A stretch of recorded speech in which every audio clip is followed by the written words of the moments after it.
தேவைக்கும் ஆசைக்கும் உள்ள வித்தியாசத்தை உணர்ந்துட்டோமா வாழ்க்கை ரொம்பவே எளிமையா இருக்கும் அப்படின்னு ஒரு விஷயத்த நான் எப்பவுமே சொல்லுவேன். இந்த பயணம் எனக்கு தெரிஞ்சு என் வாழ்நாள்ல ஒரு சாதனையா தான் நான் நினைக்கிறேன். ஏன்னா அப்படி ஒரு அனுபவத்தை எனக்கு கொடுத்தது. நான் ஒரு கவிதை நடையில சொல்லணும் அப்படின்னா வெறும் காகிதமாக போய் கவிதைகளா நான் வந்திருக்கேன். 20-30 வருஷத்துக்கு மேலாம் இங்க இருக்கிறாங்க. அவங்கெல்லாம் ஏன் இந்த பயணத்தை மேற்கொள்ளல, ஏன் இந்த மாதிரி ஒரு விஷயத்த அவங்க யோசிக்கல அப்படின்றது நான் நினைக்கும் போது எனக்கு ஒரே ஆச்சரியமா இருந்துச்சு. நாம ரொம்ப குடும்பம், நம்ம குடும்பத்தை காப்பாத்துறதுக்கான கவலைகள், நம்மள வேலைகள், நம்மள குடும்பத்துக்கு சேர்க்கறதுக்கான காசுகள், இதை மட்டுமே நம்ம கவனம் செலுத்தி அதுக்கு மட்டுமே நம்ம வாழ்க்கையை ஓட்டுற மாதிரி நம்ம வாழ்க்கையை வடிவமைச்சிட்டாங்களோன்ற ஒரு எண்ணம் எனக்கு தோணுது. கல்வி பாடங்கள்ல சொல்லிக் கொடுக்காத விஷயங்கள் கூட இந்த பயணங்கள் சொல்லிக் கொடுக்கும் அப்படின்றது என்னோட நம்பிக்கை.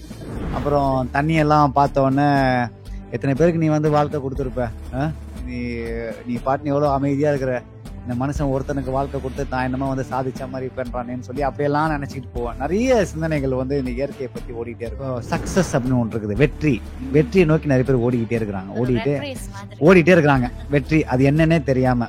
சில பேருக்கு நல்ல பணம் சம்பாதிக்கிறது வெற்றி, சில பேருக்கு புகழ் அடையிறது வெற்றி, சில பேருக்கு தங்கள் குழந்தைகள் நல்லா வளர்த்து பெரிய ஆளாக்குறது வெற்றி. இதெல்லாமே அவங்க தனிப்பட்ட ஒரு கனவு. ஆனா இதுக்காக ரொம்ப கஷ்டப்பட்டு ரொம்ப தங்க வாழ்க்கைய வாழாம நிறைய பேர் அடுத்தவங்களுக்காக வாழ்றது அப்படி நிறைய விஷயங்கள் பார்த்தனால இந்த மனநலத்தை விட்டுறாங்க, ரொம்ப யோசிக்கிறாங்க. ஸோ உடல் நலத்துக்கும் மனநலத்துக்கும் எல்லா வகையிலுமே கனெக்ட் ஆகிற ஒரு விஷயம் அன்பு. உடலை காதலிங்க, உண்மையான மக்களை நேசிங்க.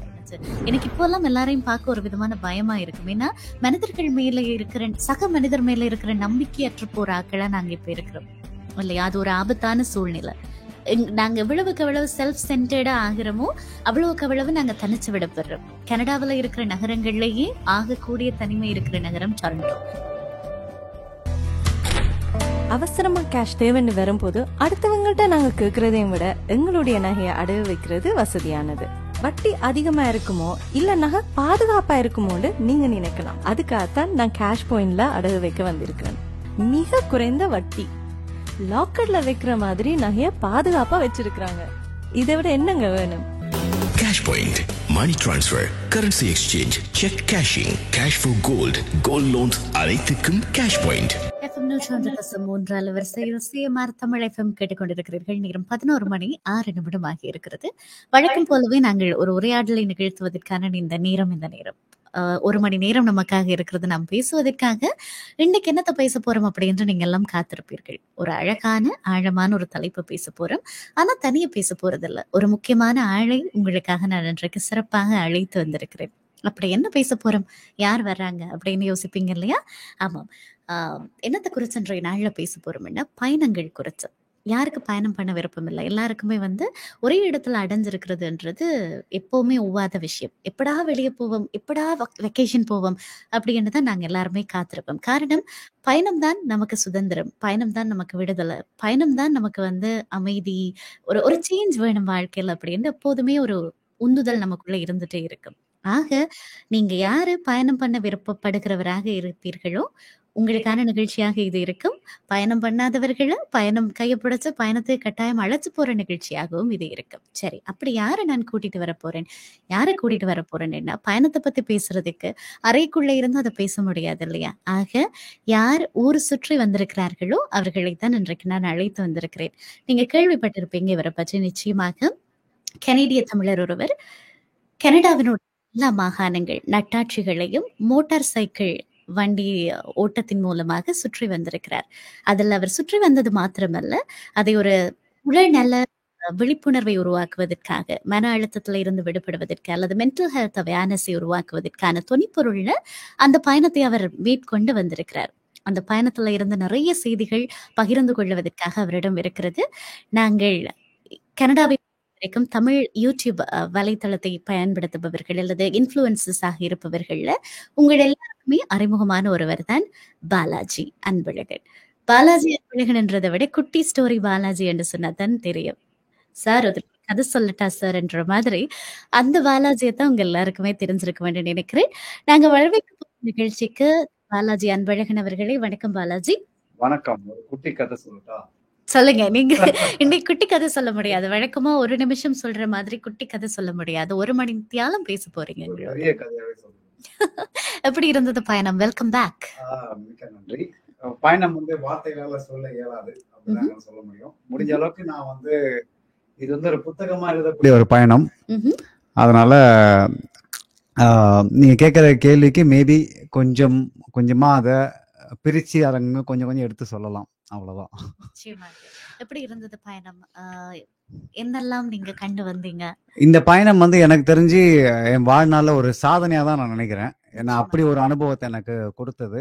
நான் ஒரு கவிதை நடையில சொல்லணும் அப்படின்னா வெறும் காகிதமாக போய் கவிதைகளா நான் வந்திருக்கேன். அந்த காகிதத்துல இருந்து அடடா! அவ்வளவு விஷயங்களை வந்து நான் வந்து இந்த பயணத்துல நான் கற்றுக்கிட்டேன். இது வந்து என் வாழ்க்கையின் பாடமா கூட நான் வந்து இருக்கிறேன், எடுத்துக்கிட்டேன். இது நீங்க முன்னாடி சொன்ன மாதிரி பயணம் அப்படின்றது ஒரு மனிதனை வந்து ஆஹ், ஒழுக்கத்தையும் நிறைய புதிய விஷயங்களையும் நிறைய மனிதர்களை சந்திக்கக்கூடிய வாய்ப்பினையும் திறக்கக்கூடிய விஷயம் தான் ஒரு பயணம். ம்ஹ்ம். நான் போன இந்த பயணத்துல வந்து நான் பார்த்த ஒரு விஷயம் என்ன அப்படின்னா, நிறைய மக்களை நான் சந்திச்சேன். நம்ம தமிழ் மக்களை நான் சந்திச்சது உண்டு. மொத்தத்துல எல்லா மாநிலங்களையும் நட்டாட்சியிலும் சந்திச்சேன். ம்ஹ்ம். ஆனா நான் இந்த கூடாரங்கள் அமைத்த பூங்கால எல்லாம் பாத்தீங்கன்னா நிறைய வெள்ளை இன மக்களை தான் நிறைய சந்திச்சேன், கெனேடியர்கள்ல. ம்ஹ்ம். அதுல 99% அவங்க தான். ம்ஹ்ம். 1% நம்ம தெற்காசிய மக்களை சந்திச்சேன். ம்ஹ்ம். குறிப்பா லைக் சவுத் ஏஷியன்ஸ்ல ம்ஹ்ம். இந்தியன்ஸ் இல்லைன்னா பங்களாதேஷ். நான் 1%மோ இல்ல 0.1% கூட நான் தமிழ்நாடுகளை சந்திக்கல. அது ரொம்ப எனக்கு ஒரு கேள்வியே ரொம்ப பெருசா எழுப்புச்சு. ஏன்னா இப்ப நான் வந்து இங்க வந்து ஒரு 14 வருஷம் ஆகுது. இங்க நிறைய தமிழர்கள், குறிப்பா இலங்கை தமிழர்கள் வந்து 20 30 வருஷத்துக்கு மேலலாம் இங்க இருக்கிறாங்க. ம்ஹ்ம். அவங்கெல்லாம் ஏன் வந்து இந்த பயணத்தை வந்து மேற்கொள்ளல, ம்ஹ்ம். ஏன் வந்து இந்த மாதிரி ஒரு விஷயத்த வந்து அவங்க யோசிக்கல அப்படின்றது நான் நினைக்கும் போது எனக்கு ஒரே ஆச்சரியமா இருந்துச்சு. நாம வந்து ரொம்ப நம்ம குடும்பத்தை காப்பாத்துறதுக்கான கவலைகள், நம்மள வேலைகள், நம்மள குடும்பத்துக்கு சேர்க்கறதுக்கான காசுகள், இதை ம்ஹ்ம். மட்டுமே நம்ம வந்து கவனம் செலுத்தி அதுக்கு மட்டுமே நம்ம வாழ்க்கையை ஓட்டுற மாதிரி நம்ம வாழ்க்கையை வந்து வடிவமைச்சிட்டாங்களோன்ற ஒரு எண்ணம் எனக்கு தோணுது. எப்படி வெள்ளைக்காரங்களுக்கு இந்த சிந்தனை, ஒரு கனடியர்களுக்கு எப்படி இந்த ஒரு சிந்தனை இருக்கு அப்படின்றத வந்து எனக்கு ஒரே ஒரு ஆச்சரியம். நிச்சயமா. இது வந்து நான் வந்து எல்லாருக்குமே சொல்லக்கூடிய ஒரு விஷயம் தான். பயணம் அப்படின்றது வந்து நீங்க காசு பார்க்க கூடாது, அது கிடைக்கிற அனுபவத்தை தான் பார்க்கணும். ம்ஹ்ம். அது கற்றுக் கொடுக்குற பாடத்தை நீங்க பார்க்கணும். குறிப்பா பிள்ளைங்களுக்கு, பிள்ளைகளை வந்து ஒரு 4x4 அறையில வச்சு அவங்களுக்கு தொலைக்காட்சியையும் இந்த வீடியோ கேம்ஸையும் போட்டு கொடுத்து அவங்கள உட்கார வச்சு, இல்லைன்னா பக்கத்துல இருக்கிற கிரவுண்டுக்கு போய் ஆட சொல்றது வந்து வாழ்க்கை மட்டும் கிடையாது. அவங்கள வந்து ஒரு பயணத்துக்கு கூட்டு போய் அந்த பயணத்துல வந்து இந்த கூடாரங்களை தங்க வச்சு ம்ஹ்ம். வாழ்க்கை இப்படியும் இருக்கும் அப்படின்ற ஒரு விஷயத்த வந்து அவங்களுக்கு சின்ன வயசுல இருந்தே சொல்லி கொடுக்கறது அப்படின்றது வந்து ஒரு மிகச்சிறந்த ஒரு பாடமா இருக்கும்னு நான் நினைக்கிறேன். கல்வி பாடங்கள்ல சொல்லி கொடுக்காத விஷயங்கள் கூட இந்த பயணங்கள் சொல்லி கொடுக்கும் அப்படின்றது என்னோட நம்பிக்கை. நம்ம தமிழ் ஆட்கள் வந்து இது வந்து பண்ணலையே. இந்தியால நிறைய பேர் பண்றாங்க, எனக்கு தெரியும். நிறைய பயணம் பண்றாங்க. ஆனா இங்க வந்து ஒரு வாழ்க்கையோட சூழ்நிலை காரணமாக நிறைய பேர் பண்றது கிடையாது. ஸோ இந்த பயணம் என் வாழ்க்கையில் நிறைய அனுபவங்கள் கற்றுக் கொடுத்த மாதிரி, யாரெல்லாம் பயணம் பண்ண விருப்பப்படுறாங்களோ ஆமா. அவங்க எல்லாருக்குமே வந்து ஒரு மிகச்சிறந்த அனுபவமா இந்த வாழ்க்கை பயணம் இருக்கும்ன்றது நான் நினைக்கிறேன். அது வந்து இப்ப நான் செய்யற மாதிரி யாருமே பஸ் வந்து எடுத்துக்கிட்டு கேனடா முழுக்க சுத்த சொல்லல.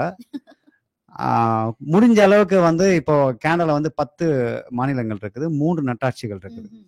ஒரு வெயில் காலம், ம்ஹ்ம். என்ன காலம் சொல்லுவாங்க அழகான தமிழ்ல?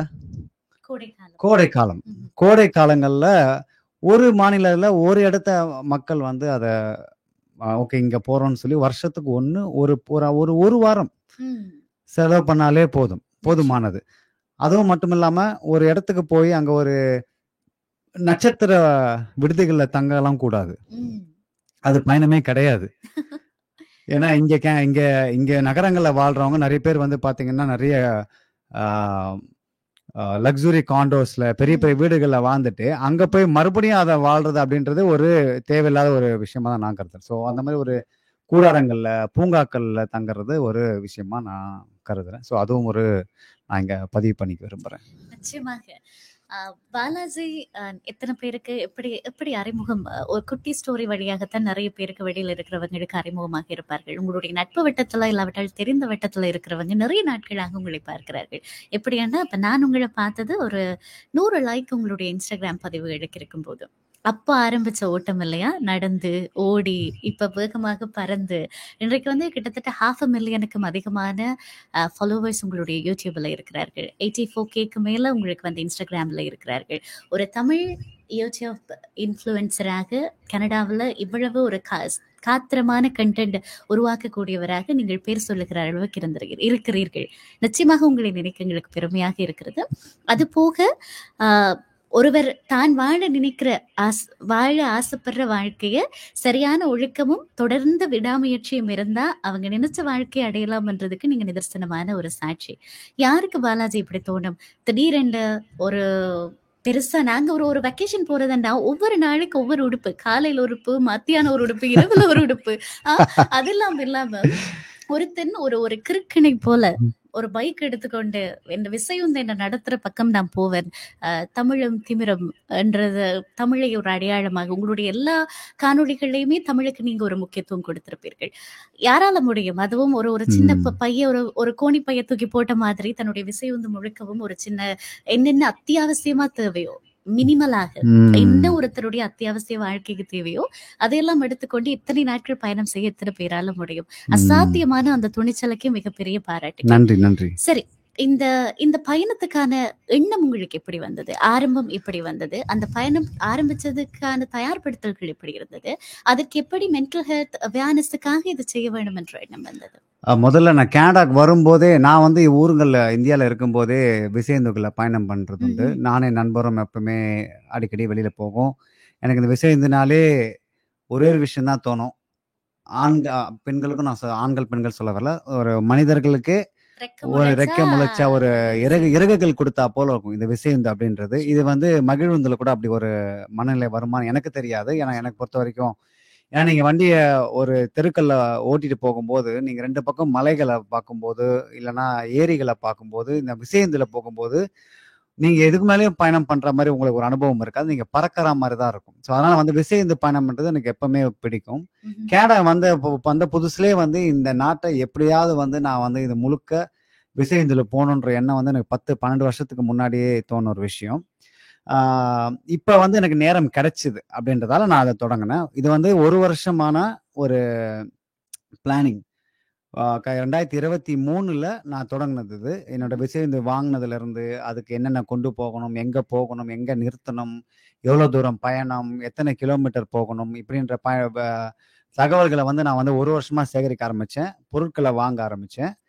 இந்த மனநல ஆரோக்கியம் அப்படி எதுக்காக கொண்டு வந்தேன் அப்படின்னா, என் நண்பர் ஒருத்தர் இருந்தாரு, சையத் மசூர் அப்படின்னு சொல்லிட்டு. நாங்க கல்லூரி கால நாட்கள்ல படிச்ச நண்பர் ஒருத்தர், அவரு இறந்துட்டாரு. அதுக்கு காரணம் வந்து மனநலம் பாதிக்கப்பட்டதான் அவங்க இறந்தாங்க. ஏன்னா அவங்க வந்து ஒரு ஆழ்ந்த சிந்தனைக்கு போய் அவர் வந்து பகிர்ந்துக்க ஆள் இல்லாம, தன்னோட மன கஷ்டத்தை வெளியில சொல்ல முடியாம, ஒரு மூளையில இருக்கிற ஒரு நரம்பு வெடிச்சு இறந்தாங்க. அப்படி ஒரு கொடூரமான ஒரு இதுல இருந்தாங்க. அப்போ அன்னில இருந்து இன்னைக்கு வரைக்கும் எனக்கு அந்த குற்ற உணர்ச்சி இருக்கு. அந்த ஒரு நண்பனா நான் ஏன் இருந்திருக்க கூடாது, அவன் மனச திறந்து சொல்ற ஒரு நண்பனா நான் ஏன் இருந்திருக்க கூடாதுன்னு இன்னைக்கு வரைக்கும் அந்த குற்ற உணர்ச்சி எனக்கு மனசு இருந்துகிட்டே இருந்தது. ஏதாவது பண்ணணும் அதை பத்தி அப்படின்னு ஒரு எண்ணம் ரொம்ப வருஷமா ஓடிக்கிட்டே இருந்தது. இன்னைக்கு வரைக்கும் என் நண்பனை நான் வந்து என்னோட பிரேயர்ல வைக்கிறது உண்டு என் நண்பனை. அதனால அது அந்த நண்பனுக்கு ஏதாவது ஒண்ணு செய்யணும்னு ஒரு எண்ணம் ஓடிக்கிட்டே இருந்தது. ஆனா இது வந்து இப்ப அப்படி அமைஞ்சிச்சு அப்படின்றது இப்போ ஒரு சந்தோஷமா போச்சு. அது மட்டும் இல்லாம நிறைய பேர் வந்து என் கூட இந்த பயணத்துக்கு முன்னாடி தங்களால சொல்ல முடியாத விஷயங்களை வந்து என்கிட்ட சில ஷேர் பண்ணிட்டு இருந்தாங்க. மற்ற நண்பர்கள் சொல்ல முடியாத சில விஷயங்கள் சொல்லும் போது நான் எனக்கு யோசிச்சேன். அப்ப இவங்கெல்லாம் வந்து ஒரு விதமான மனநலத்தை பாதிக்கப்பட்டு தான் வந்து வாழ்ந்துட்டு இருக்கிறாங்க, வெளியில சொல்லாம அப்படின்னு. இப்ப ஒரு சின்ன எக்ஸாம்பிள் சொன்னோம் அப்படின்னா, இந்தியால இருந்து நிறைய பேர் இங்க வராங்க படிக்கிறதுக்கு இல்ல வேலை செய்யறதுக்கு. அவங்க எவ்வளவு கஷ்டத்தை வந்து இங்க அனுபவிக்கிறாங்கன்றது 100% யார்கிட்டயுமே சொல்றது கிடையாது. இது என்ன ஆகுதுன்னா, மனசுக்குள்ள அந்த அழுத்தமா மாறி மனசோர்வு ஏற்படுது. they're getting stressed and they're getting depressed. அதனால மனநலம் வந்து அதிகமா பாதிக்கப்படுது. நிறைய பேருக்கு என்ன பிரச்சனை அப்படின்னா, உடல் நலம் ஆரோக்கியம் தான் ரொம்ப பெரியாசா நினைச்சிட்டு இருக்காங்க. ஆனா மனநலம் ஆரோக்கியம் வந்து அதை விட முக்கியமான அப்படி விஷயத்த நிறைய பேர் உணர்றது கிடையாது. சரி, இத நான் நிறைய விஷயங்கள் பண்ணேன். அதாவது வந்து ஹோம்லெஸ்னஸ், அப்புறம் கிட்ஸ் அந்த ஹெல்த், அந்த கிட்ஸ் அந்த இருக்குல்ல, அது பேர் என்னது, ஹாஸ்பிட்டல் கிட்ஸ் ஃபவுண்டேஷன் ஒன்று இருக்கு, சிக் கிட்ஸ், அதுக்கு அப்புறம் கிட்ஸ் எஜுகேஷனு, இந்த மாதிரி விஷயங்களுக்காக நான் ஒரு 4-5 பிரேக் டவுன் பண்ணேன். கடைசியா எனக்கு வந்து சரி ஓகே இதுல ஃபைனலைஸ் பண்ணணும்னு சொல்லி தான் மனநல ஆரோக்கியத்தை வந்து நான் வந்து கவனம் செலுத்தினேன். ஏன்னா நான் வந்து ஒரு பாசிட்டிவான ஆள். என்கிட்ட நீங்க ஒரு 10 நிமிஷம் பேசுனீங்க அப்படின்னா உங்களுக்கு அந்த பாசிட்டிவ் எனர்ஜி உள்ளுக்குள்ள வரும்ன்ற நம்பிக்கை எனக்கு இருக்குது. என்னோட அந்த அந்த உணர்வை வந்து ஏன் மத்தவங்களுக்கு பகிரக்கூடாது, ஏன் வந்து நான் அந்த எனர்ஜியை வந்து ஷேர் பண்ணக்கூடாது, ஏன் வந்து மக்களுக்கு நாம வந்து மனநலம் ஆரோக்கியத்தை வந்து எப்படி வந்து பாதுகாக்கணும், அது எவ்வளவு முக்கியம், நம்ம தமிழ் சமூகத்துக்கு குறிப்பா அது வந்து எவ்வளவு முக்கியம் அப்படின்றது ஏன் எடுத்து சொல்லக்கூடாது அப்படிங்கிற எண்ணம் வந்து கடந்த ஒரு 6 மாசமா இருந்துச்சு. அதனால அது மட்டும் இல்ல நான் வந்து இந்த ஃபிட்னஸ் இண்டஸ்ட்ரியில ரொம்ப வருஷமா இருக்கிறேன். 2000 ஆண்டுல இருந்து நான் வந்து இந்த ஃபிட்னஸ் இண்டஸ்ட்ரியில இருக்கிறேன். ஸோ அதுவும் எனக்கு ஒரு காரணமா போச்சு, ஒரு அனுபவம் இருக்குது. ஸோ எப்படி வந்து மனநலம் ஆரோக்கியத்தினால உடல் நலத்தை நல்லா பேண முடியும் அப்படின்ற ஒரு விஷயத்தையும் வந்து நான் சொல்லணும் அப்படின்னு என் மனசுல தோண்டிட்டே இருந்துச்சு. அதனால சரி ஓகே, ஏதோ இந்த பயணம் வரும் சுற்றுலா பயணம் மட்டும் இல்லாம ஒரு நல்ல காரியத்துக்காகவும் நம்ம வந்து இதை சேர்த்து பண்ணா ஒருத்தர் இந்த பயணத்தின் மூலமா நம்ம கேனடால இருக்கிற தமிழ் மக்கள்லயோ இல்லை யாரோ ஒருத்தர் மனநலம் ஆரோக்கிய அந்த கஷ்டத்துலேருந்து வெளியில வந்தாங்க அப்படின்னா அதுவே எனக்கு வந்து ஒரு மிகப்பெரிய வெற்றியா கருதுவேன் அப்படின்னு நினைச்சு தான் இந்த பயணம் தொடங்கினேன். அதுவும் வந்து இந்த பயணத்துல வந்து ஒரு 2-3 பேர் என்கிட்ட வந்து பேசின விஷயங்கள்லாம் வந்து நான் அவங்களுக்கு திருப்பி கொடுத்த பதில்கள்லாம் மூலயமா அவங்க வந்து கொஞ்சம் சந்தோஷமான விஷயங்கள் வந்து எனக்கே ஒரு வெற்றியா நான் கருதுறேன். இப்போ கூட 2 பேர் என்கிட்ட பேசிக்கிட்டு தான் இருக்காங்க. அதை இந்த மனநலம் ஆரோக்கியத்தை பத்தி என்ன பண்ணணும் ஏது பண்ணணும்னு நானும் சொல்லிக்கிட்டு தான் இருக்கிறேன். ஸோ அது வந்து எனக்கு கொஞ்சம் ஒரு சந்தோஷமாகவும் இருக்குது. ஸோ இதுதான் இந்த பயணத்துக்கான ஒரு நண்பனும் காரணம், என்னோட விசையந்தோட கொண்ட காதலும் காரணம், அது மட்டும் தமிழும் ஒரு காரணம். தமிழ் நான் தேடி போல, தமிழ் தான் என்ன தேடி வந்துச்சுன்னு நான் சொல்லுவேன். நிச்சயமாக இந்த வாழ்க்கை தரம் ஏதோ ஒரு விதத்துல தமிழ் கொடுத்தது இல்லையா? தமிழ் தான் கொடுத்தது, ஏதோ ஒண்ணும் இல்ல. எனக்கு பொறுத்த வரைக்கும் தமிழ் தான் எனக்கு கொடுத்தது. நிச்சயமாக.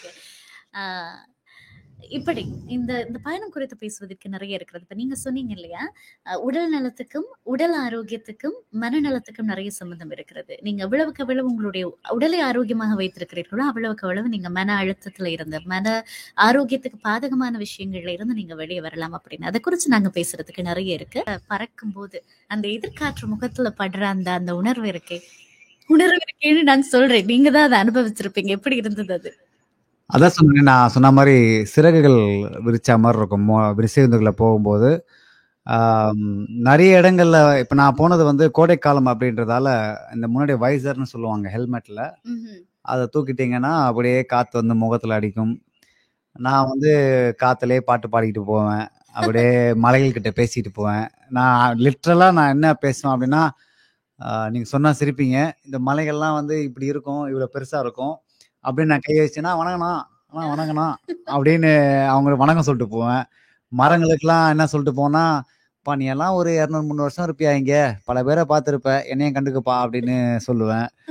அப்புறம் தண்ணியெல்லாம் பார்த்த உடனே எத்தனை பேருக்கு நீ வந்து வாழ்க்கை கொடுத்துருப்ப, நீ பாட்டு எவ்வளோ அமைதியா இருக்கிற, இந்த மனுஷன் ஒருத்தனுக்கு வாழ்க்கை கொடுத்து நான் என்னமோ வந்து சாதிச்ச மாதிரி பண்றானேன்னு சொல்லி அப்படியெல்லாம் நினைச்சிக்கிட்டு போவேன். நிறைய சிந்தனைகள் வந்து இந்த இயற்கையை பத்தி ஓடிக்கிட்டே இருக்கும். வானத்தை மேல பார்ப்பேன், எவ்வளவு பெருசா இருக்குது, நம்ம ரீச் கூட பண்ண முடியாது, அவ்வளோ நீளமா அவ்வளோ அமைதியான ஒரு வானத்தை வந்து எனக்கு தெரிஞ்சு நான் எங்கேயுமே பார்த்ததில்லை இந்த கேனடா முழுக்க பயணம் பண்ண மாதிரி. அவ்வளவு பெரிய இயற்கைக்கு முன்னுக்கு நிற்கும் போது மனுஷர் நாங்க ரொம்ப சின்ன மனுஷர்களாகத்தான் தெரிவோம் இல்லையா? ஆமா, அதே மாதிரி இயற்கையை போல ஒரு மிகப்பெரிய ஹீலரும் வேறு கிடையாது. ஆக அந்த அளவுல நீங்க மிக மிக கொடுத்து வைத்த மனிதர். நீங்க ஏற்கனவே சொன்னீங்க இந்த பிசிக்கல் ஹெல்த்துக்கும் மென்டல் ஹெல்த்துக்கும் இடையில நிறைய தொடர்பு இருக்கு அப்படின்னு. என்ன தொடர்பு? பிசிக்கல் ஹெல்த்துக்கு நிறைய 2 தொடர்பு. அது ரொம்ப என்ன சொல்றது, இட்ஸ் ஆல் இன்டர் ரிலேட்டட். நீங்க சாப்பிட்றதுல இருந்து நீங்க பண்ற எக்ஸசைஸ்ல இருந்து இது எல்லாமே வந்து நீங்க உங்களோட சிந்தனைகள், உங்க வாழ்க்கை லைஃப் ஸ்டைல், உங்க வாழ்க்கை முறை, இது எல்லாமே ஒண்ணு சேர்ந்தது தான். இப்போ எந்த அளவுக்கு நீங்க வந்து உங்க உடலை வந்து ஆரோக்கியமா வச்சிருக்கீங்களோ அந்த அளவுக்கு வந்து மனமும் ஆரோக்கியமா இருக்கும். எந்த அளவுக்கு மனசை நீங்க ஆரோக்கியமா வச்சிருக்கீங்களோ அந்த அளவுக்கு வந்து உடலை ஆரோக்கியமா வச்சிருக்கிறதுக்கு வாய்ப்புகள். அதுதான் உண்மை. இது வந்து எப்படி நீங்க வந்து ரெண்டுத்தையும் வந்து ஒரு பேலன்ஸ் பண்றீங்களோ அந்த அளவுக்கு வந்து உங்க வாழ்க்கை சீரா போகும். பிசிக்கல் எப்படி நீங்க ஹாப்பியா வச்சுக்கலாம் அப்படின்னா, முதல்ல விஷயம் நீங்க உடற்பயிற்சிகள், விளையாட்டு, பிளஸ் இன்னொரு முக்கியமான விஷயம் உணவு. இந்த இப்போ இருக்கிற விஷயங்கள் வந்து நிறைய பேர் வந்து நமக்கு செகண்ட் பிரெயின்னு ஒன்று சொல்லுவாங்க. அதாவது நம்ம 2வது மூளை அது எங்க இருக்குன்னு சும்மா ஒரு கெஸ் பண்ணுங்க பார்ப்போம். நம்ம உடம்போட 2வது மூளை எங்க இருக்குன்னு சொல்லி பார்ப்போம். முதல் மூளை எல்லாருக்குமே தெரியும். வயிறு. Yes. The second brain is in our gut. Gut axis, brain ஆக்சிஸ்ன்னு ஒண்ணு சொல்லுவாங்க. அது வந்து எந்த அளவுக்கு நீங்க நல்ல உணவ குடுக்குறீங்களோ இந்த உடம்புக்கு, எஸ்பெஷலி உங்களோட கட்டுக்கு, உங்க வயிறு பகுதிக்கு, அந்த அளவுக்கு உடல் ஆரோக்கியமும், மனம் ஆரோக்கியமும் இருக்கும். ஏன்னா, சில நேரங்கள்ல உங்க வயிறு பகுதி தான் மூளைக்கே கண்ட்ரோல் பண்ற சிக்னல்ஸ் குடுக்குது அப்படின்னு ஒரு புதிய ஆய்வு கண்டுபிடிச்சிருக்கிறாங்க. ஸோ அதனால வந்து எந்த அளவுக்கு நல்ல உணவு குடுக்குறீங்களோ, அந்த அளவுக்கு வந்து உங்க மனநலமும், உடல் ஆரோக்கியமும் ஆரோக்கியமா இருக்கும் அப்படின்றது ஆய்வுகள் நிறைய சொல்லுது. எந்த அளவுக்கு நீங்க மனநலத்தை வந்து நீங்க எப்படி வந்து ஆரோக்கியமா வச்சுக்கலாம் அப்படின்னா, முதல்ல தேவையற்ற சிந்தனைகள்.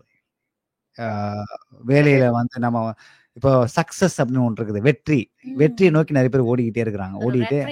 ஓடிட்டே இருக்கிறாங்க. வெற்றி அது என்னன்னே தெரியாம. சில பேருக்கு நல்ல பணம் சம்பாதிக்கிறது வெற்றி. சில பேருக்கு புகழ் அடையிறது வெற்றி. சில பேருக்கு வந்து தங்கள் குழந்தைகளை நல்லா வளர்த்து பெரிய ஆளாக்குறது வெற்றி. இதெல்லாமே அவங்க தனிப்பட்ட ஒரு கனவு.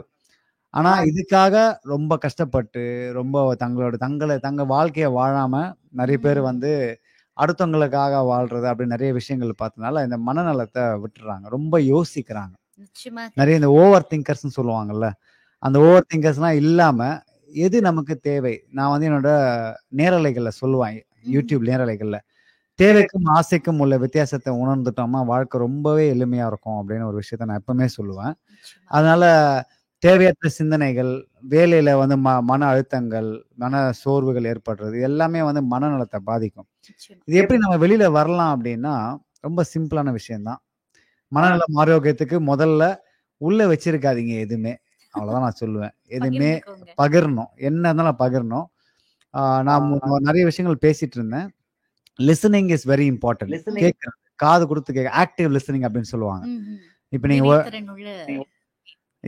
கேட்டல் அது வந்து நீங்க வந்து நிறைய பேர் வந்து பண்றதே கிடையாது. இந்த இப்ப இருக்க சமூகத்துல அவனுக்கு என்ன பிரச்சனை, எனக்கு என்ன, எனக்கே 1008 பிரச்சனை இருக்கு அப்படின்னு ஒதுங்கி போறவங்க தான் நிறைய பேர் இருக்காங்க. தவிர உட்காந்து ஒரு நண்பனோட, ஒரு உறவினரோட, ஒரு மகனோட, ஒரு அப்பாவோட, ஒரு மனைவியோட என்ன மனசுல ஓடுதுன்றது கேட்கறதுக்கான நேரத்தை நம்ம ஒதுக்குறதே கிடையாது. அதுவே இந்த வாழ்க்கையில வந்து ஒரு மிகப்பெரிய பிரச்சனையா மாறிக்கிட்டு இருக்குது இப்ப இருக்கிற வாழ்க்கை முறையில. அதுக்கு என்ன பண்ணணும் அப்படின்னா, அதுக்கு ஒரு ஸ்கெட்யூலிங் போடணும். ஸ்கெட்யூலிங் போட்டு இந்த நேரங்கள்ல வந்து நமக்கு, நம்ம நண்பர்களுக்கோ இல்ல நம்ம உறவினர்களுக்கோ நம்ம அந்த நேரத்தை ஒதுக்கி அவங்க என்ன சொல்ல வராங்கன்றத உட்கார்ந்து கேட்கணும். எப்படி நம்ம வந்து ஒரு குழந்தை வந்து பள்ளிக்கூடத்துல இருந்து வரப்போ இன்னைக்கு என்ன நடந்துச்சு சொல்லு அப்படின்னு நம்ம கேட்கணும்ல. அதே மாதிரி பெற்றோர்களும் தங்க நாள்ல என்ன நடந்துச்சுன்னு பிள்ளைங்ககிட்ட சொல்லணும். யார் எத்தனை பேர் பண்ணுவாங்க? பண்ண மாட்டாங்க. இதெல்லாம் வந்து மனநலத்தை வந்து ஆரோக்கியமா வச்சுக்க கூட சிறு சிறு வழிகள் தான். இதுல வந்து ஒண்ணுமே பெரிய கம்பசூத்திரம்லாம் கிடையாது. இது பெரிய விஷயமா நினைச்சிட்டு இருக்கோம். ரொம்ப எளிமையான விஷயங்கள் தான். அன்பை பகிரணும். அன்பு தான் உலகம். காசு பணம் கூட எப்போனா சம்பாரிச்சிடலாம். அன்பை சம்பாதிக்கவே முடியாது. மக்களை விட்டுட்டா சம்பாதிக்க முடியாது. ஸோ உடல் நலத்துக்கும் மனநலத்துக்கும் வந்து எல்லா வகையிலுமே வந்து கனெக்ட் ஆகிற ஒரு விஷயம் வந்து அன்பு. உடலை காதலிங்க, உண்மையான மக்களை நேசிங்க. இதுவே வந்து உடல் ஆரோக்கியம், மன ஆரோக்கியம் இருக்கிறதுக்கு ரொம்ப வழிவகுக்கும்னு நினைக்கிறேன் நான். நிச்சயமா அந்த ஒரு பாடல் வரியில வரும் ஆறாத காயங்களை ஆற்றும் நல் நேசம் தனை அப்படின்று. அதாவது ஒரு மனித அன்புதான் இந்த உலகத்துல இருக்கிற எல்லா வலிகளுக்குமான நிவாரணி அப்படின்னு. வலி கொடுப்பது மனித அன்புதான். அது வேற கேட்டகரி. ஆனா எல்லா வலிகளுக்குமான ஒரு வலி நிவாரணி இருக்குமா இருந்தா அது சக மனிதனுடைய அன்பு, ஒரு உறவுஞ்சுதல், ஒரு ஸ்பரிசம். நாங்க சொல்லுவோம் அந்த ஒரு பிரசன்ஸ் இருக்க வேண்டும் மனிதர்களோடது அப்படின்ற. ஆக அதெல்லாமுமே தான் இதுக்கெல்லாம் தீர்வு. நீங்க சொன்ன மாதிரி மனசுக்குள்ள உன்னை பகிராம அடைச்சு வைக்க ஒரு மூச்சு விடுவதற்கான ஒரு எல்லை என்பது எங்களுக்கு இல்லாமல் போய்விடும் இல்லையா? ஆக இப்படியான ஒரு அழுத்தம் இருக்கிற போது அந்த இடத்துல எங்களுக்கு தேவைப்படுறது அதுக்கான ஒரு ஸ்பேஸ் வேணும். ஆக அந்த ஸ்பேஸை கொடுக்கறது நிச்சயமாக இந்த பயணங்களாக இருக்கும். நீங்கள் அதிர்ஷ்டசாலி. ஒவ்வொரு ஊர்ல உட்கார்ந்து இருப்பீங்க, ஒவ்வொரு மண்ணை நீங்க கை தொட்டு பார்த்திருப்பீங்க, ஒவ்வொரு இடத்துல தண்ணி குடிச்சிருப்பீங்க, ஒவ்வொரு இடத்து மனிதர்களை பார்த்திருப்பீங்க. ஒவ்வொரு ஊர்ல கொசு கடி வாங்கியிருக்கேன். அத எல்லா விட்டுட்டோம் நாங்க. Yeah. ஆக அப்படி போய் பார்க்கும்போது நான் உங்களுடைய காணொளிகள்ல பார்த்தது நிறைய மக்கள், புது புது மக்கள், அவங்களுக்கு உங்களுக்கும் வேற எந்த சம்பந்தமுமே இல்ல, உங்கள தெரியும் அப்படின்றத தவிர நிறைய அன்பு கொடுத்தாங்க. அத பார்க்கும்போது ஒரே ஒரு விஷயம் தான் கேட்க தோணுச்சு. எனக்கு இப்போலாம் எல்லாரையும் பார்க்க ஒரு விதமான பயமா இருக்கும். ஏன்னா மனிதர்கள் மேல இருக்கிற சக மனிதர் மேல இருக்கிற நம்பிக்கையற்ற போற ஆட்களா நாங்க இப்ப இருக்கிறோம் இல்லையா? அது ஒரு ஆபத்தான சூழ்நிலை. நாங்க எவ்வளவுக்கு எவ்வளவு செல்ஃப் சென்டர்டா ஆகிறோமோ அவ்வளவுக்கு அவ்வளவு நாங்க தனிச்சு விடப்படுறோம். கனடாவில் இருக்கிற நகரங்கள்லயே ஆகக்கூடிய தனிமை இருக்கிற நகரம் டொரண்டோ. ஆக இப்படியான ஒரு ஒரு ஒரு நிலையில ஒரு அழுத்தத்துல இருக்கிற மனிதர்களுக்கு நீங்க பார்த்த மனிதர்கள்ட்ட இருந்து கொண்டு வந்திருக்கிற செய்தி என்ன? முதல்ல நான் இந்த பயணம் பண்றதுக்கு முன்னாடி ம்ஹும். நான் வந்து கனடாவோட இயற்கை அழகு தான் மிகச்சிறந்ததா இருக்கும்னு நினைச்சேன் நான். இதுதான் வந்து வேற லெவல்ல இருக்க போகுது, இதுதான் நம்ம வந்து வாழ்க்கையில லைஃப் டைம் அப்படின்னு நான் நினைச்சிட்டு பயணம் பண்ணேன். ஆனா அதை விட நான் வந்து அசத்தின ஒரு விஷயம் வந்து இந்த மக்களோட அன்பு தான். என்னை வந்து ஒரு பெரிய செலிபிரிட்டியாவே ட்ரீட் பண்ணிட்டாங்க அப்படின்றது நான் நினைக்கும் போது இல்லையா எனக்கு ஒரே எனக்கு ஒரே ஆச்சரியமாவும் இருக்கு, அதிசயமாவும் இருக்கு. நான் என்ன அப்படி பண்ணேன்னு தெரியல. ம்ஹும்.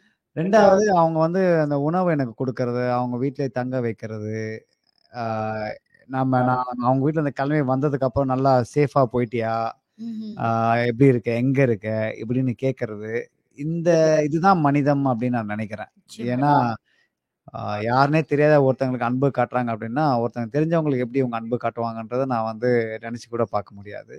ஸோ இந்த மக்களோட அன்பு வந்து எனக்கு வந்து ஒரு இந்த பயணத்திலே வந்து நான் அதை தான் தூக்கி மேலே கிரவுண்ட்ல வைப்பேன்னு சொல்லுவேன். நிச்சயமா. ஏன்னா அந்த அளவுக்கு வந்து என்னை அசத்திட்டாங்க. என் நண்பர் ஆட்டோ வேலை தொடங்கினா சென்ல இருந்து, அப்புறம் ஹாலிஃபேக்ஸ்ல செந்தில், சக்திவேல்ல இருந்து, அப்புறம் செயின்ட் ஜான்ஸ்ல பத்மராஜ், அப்புறம் நார்த் பேல ராஜ், வின்னிபெக்ல அக்கா அந்த பூரணி அக்கா, இந்த பயணம் அப்புறம் தொடங்கும் முதல் இவங்களெல்லாம் உங்களுக்கு இவங்கள தெரியும். யாருமே தெரியாது எனக்கு. எனக்கு கனடால வந்து டொரண்டோ ஸ்காபரோ தவிர இப்ப அந்த அளவுக்கு ஸ்காபரோ மிஸ்ஸாக ஜிடிஏ தவிர எனக்கு பெருசா யாருமே தெரியாது. இப்போ அந்த எனக்கு யூகான்ல விஜயலட்சுமி அக்கா, நம்ம நார்த் வெஸ்டர் ஜாஷ்வா, அப்புறம் வேன்கூர்ல நம்ம அசாம் தம்பி, கால்கரியில க்ரீ, அப்புறம் எட்மண்டன்ல நிரோஜ், அப்புறம் பேன்ஃப்ல நம்ம சாகித்யன், இவங்க எல்லாருமே இப்போ வந்து அவங்க இப்போ கூட மெசேஜ் பண்றாங்க, அண்ணா என்ன பண்றீங்க, எப்போ வரீங்க திருப்பி அப்படின்னு கேக்குறாங்க. ம்ஹும். ஸோ அந்த அளவுக்கு வந்து மக்களோட நீங்க சொன்ன மாதிரி மக்கள் மேல இருக்கிற அன்பு வந்து மக்களுக்கே இப்போ குறைஞ்சிக்கிட்டே வருது. ம். இது ஏன் அப்படின்னா இன்செக்யூர் ஃபீலிங். ம். இது வந்து இவங்க கிட்ட நம்ம இதை சொன்னா இதை ஷேர் பண்ணா அடுத்தவங்களுக்கு இது போயிடுவாங்களோ. ஜட்ஜ் குறிப்பா பண்ணிடுவாங்களோ. நம்ம தமிழ் சமூகத்துல இது ஒரு பெரிய ஒரு குறை ஒண்ணு இருக்குது. ம்ஹும். என்னன்னா இப்ப நாம வந்து ஒரு விஷயத்த நம்ம இன்னொருத்தருக்கிட்ட பகிர்றோம் அப்படின்னு வச்சுங்களேன், ம்ஹும். உடனே வந்து சஜஷனும் அட்வைஸோ கொடுக்க ஆரம்பிச்சிருவாங்க, ஒப்பீனியன் சொல்ல ஒப்பீனியன் சொல்ல ஆரம்பிச்சிருவாங்க, ஜட்ஜ் பண்ண ஆரம்பிச்சிருவாங்க. இது வந்து ஒரு மிக தவறான விஷயம் என்றதே அவங்களுக்கு தெரியாது. அதான் ஒரு பிரச்சனை. ம். நம்ம தமிழ் சமூகத்தோட பிரச்சனை என்னன்னா, நாம இப்படி ஒண்ணு சொன்னா அவங்களுக்கு அது வந்து மனசை உறுத்தும், இல்ல மனசு சங்கடப்படும் அப்படின்ற ஒரு விஷயம் வந்து அவங்களுக்கு தெரியறது இல்ல. ம். ஒரு அடிப்படை எஜுகேஷன், இதை பத்தின ஒரு எஜுகேஷனே நம்ம தமிழ் சமூகத்துல கிடையாது அப்படின்றதான் நான் வந்து உணர்ந்த ஒரு விஷயம். ம்ஹும். இதை எப்படியாவது நம்ம வந்து கொஞ்சமாவது மக்களுக்கு கொண்டு போய் சேர்க்கணும் அப்படின்றதான் இந்த பயணத்துல ஒரு விஷயமா இருந்தா, இதை நான் முடிஞ்ச அளவுக்கு கொஞ்சம் பேருக்கு நான் சேர்ந்தேன். என்னன்னா, ம்ஹும். உங்களுக்கு ஏதாவது ஒரு பிரச்சனை வரும்போது உங்க வாழ்க்கையில அந்த ஒரு நபரை வந்து நீங்க வந்து தேர்ந்தெடுத்து ம்ஹும். மனசை எல்லா விஷயத்தையும் வந்து நீங்க சொல்றதுக்கு முன்னாடியே ம்ஹும். அந்த நண்பர்கிட்ட நீங்க சொல்லிருங்க. நண்பரோ உறவினர்கிட்ட நான் சொல்றத மட்டும் கேளு, நீ எனக்கு எந்த சஜஷனும் அட்வைஸும் கொடுக்க வேணாம், கேளு. நான் உங்ககிட்ட அவ்வளவுதான். சொல்றதுக்கு மட்டும்தான் இங்க வந்திருக்கிறேன், உங்ககிட்ட ம்ஹும். எதுவும் நான் கேட்க விரும்பல, உன்னால நான் சொல்றதை கேட்க முடியுமா அப்படின்னு எதுவும் சொல்லாம அமைதியா கேட்க முடியுமா அப்படின்னு நீங்களே வாயை விட்டு கேட்டுடுங்க. ஏன்னா அந்த எஜுகேஷன் கேட்கறவங்களுக்கு கிடையாது. ம். நீங்க சொன்ன மாதிரி முன்னாடியே அவங்க ஜட்ஜ் பண்ணுவாங்க, ஒப்பீனியன் வருவாங்க, அடுத்தவங்களுக்கு ஷேர் பண்ணுவாங்க, சொல்யூஷன் சொல்லுவாங்க. சொல்யூஷன் சொல்லுவாங்க. அவங்க இதெல்லாம் நான் அப்படியே எதுவுமே கேட்கல உங்ககிட்ட அப்படின்னு நீங்களே முன்னாடியே சொல்லிட்டு நீங்க சொன்னீங்கன்னா நீங்க கொஞ்சம் ஃப்ரெஷ்ஷா ஃபீல் பண்ணுவீங்க. அந்த ஒரு நம்பர் அதுக்கப்புறம் வந்து உங்ககிட்ட வந்து அந்த மாதிரி விஷயங்களை வந்து சஜஸ்ட் பண்ணவோ அட்வைஸ் பண்ணவோ சொல்ல மாட்டாரு. ம்ஹும்.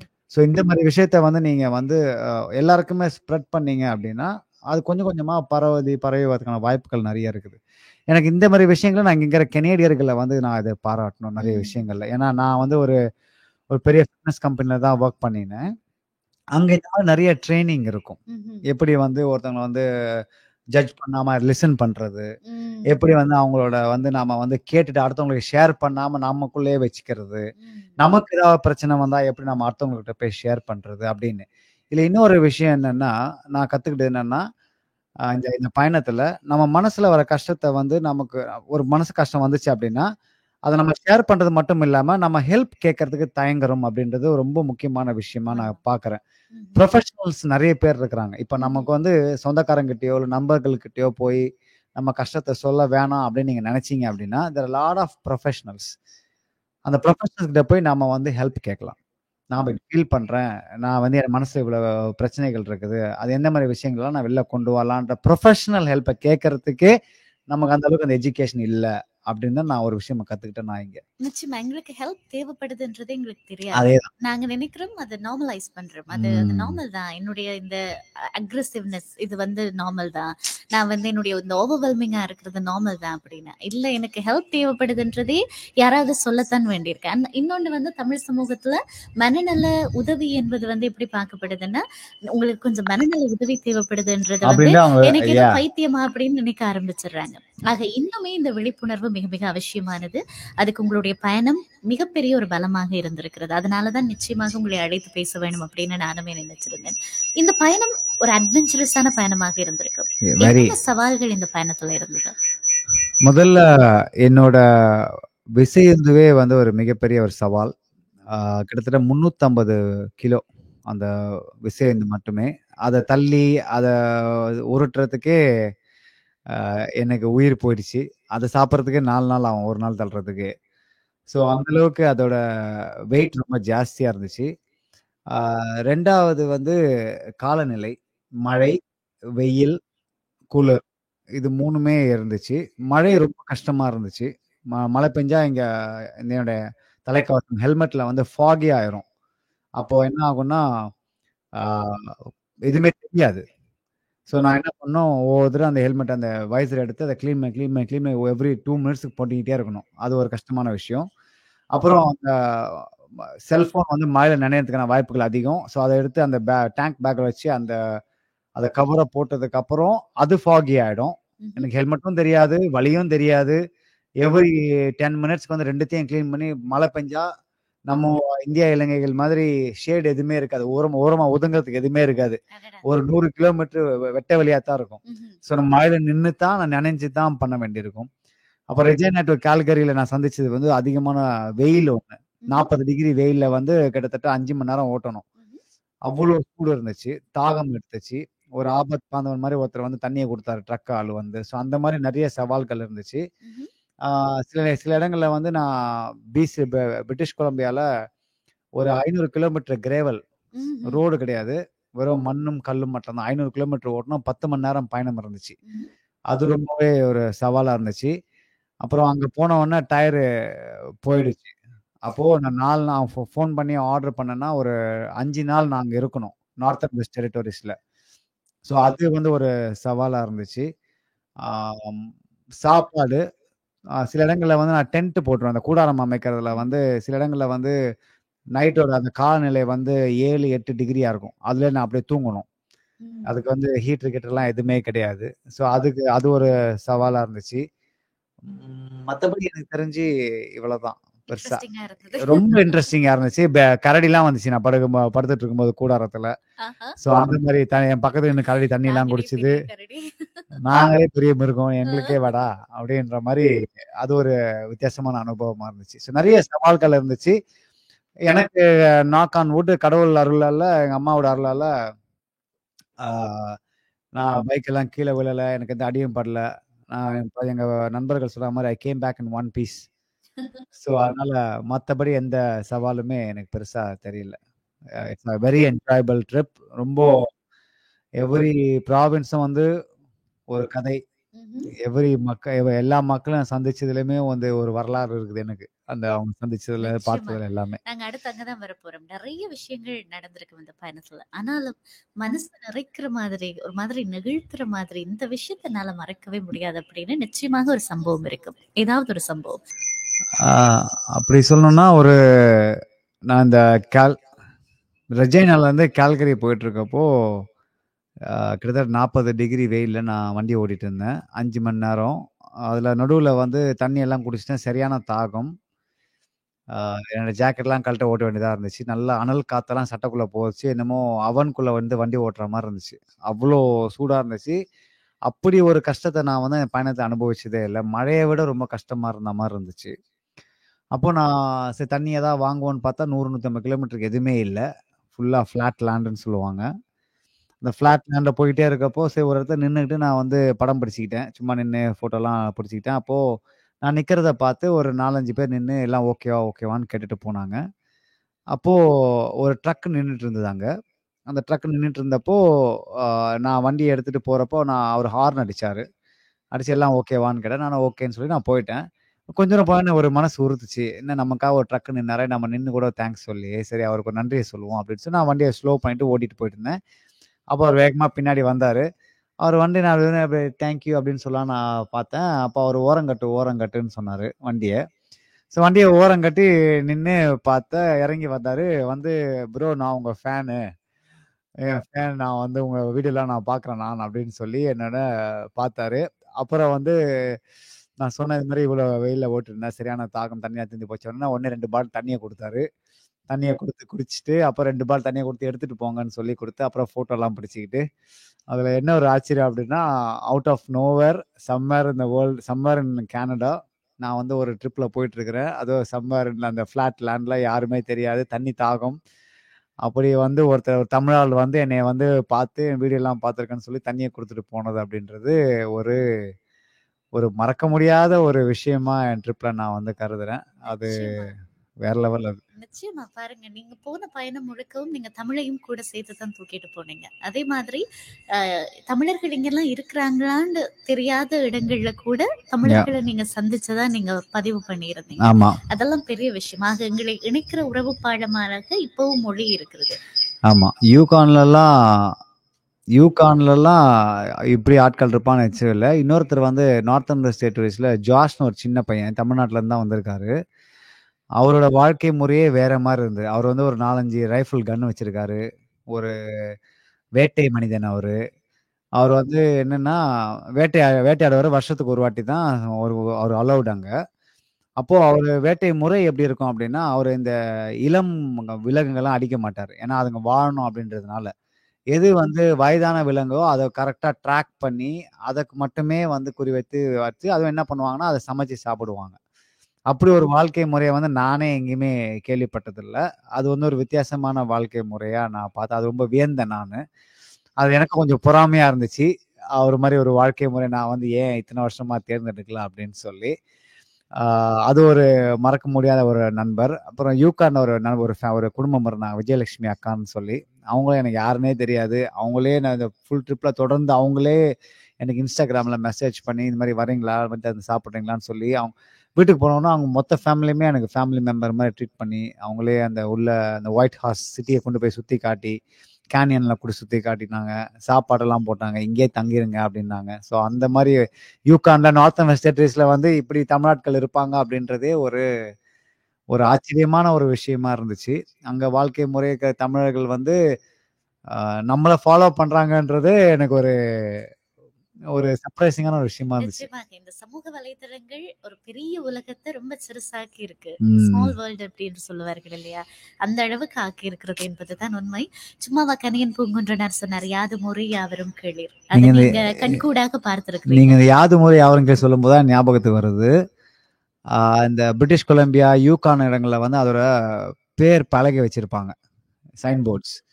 அதுல நான் எல்லாருமே வந்து அவங்கவங்க ஸ்டிக்கர ஒட்டியிருப்பாங்க. அங்க வந்து அடையாளத்துக்காக நான் எதுவுமே எடுத்துட்டு போல.